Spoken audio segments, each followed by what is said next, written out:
How to conjugate verbs. So what does it mean to conjugate a verb? Conjugating, or coniugare, a verb means to take the infinitive form and change it to match the subject doing the action and the verb tense being used.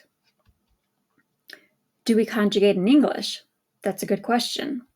Yes, we do, but not nearly to the same extent as in the Romance languages, such as in Italian, Spanish, and French.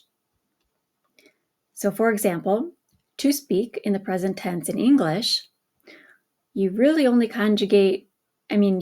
change the third person singular here.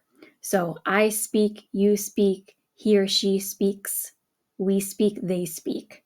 Okay, so we don't conjugate as much as we do in the Romance languages, because in Italian, okay, for the same word, you would use parlare in the present tense.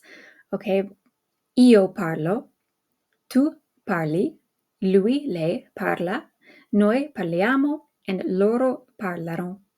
Okay, so you see how the ending is different on every single one of these verbs? That's what we mean by conjugating. And this is just the present tense, for example. Do all verbs follow the same pattern for each tense? Regular verbs follow the same pattern. All the endings are the same. But irregular verbs need to be memorized, although many do follow the similar patterns.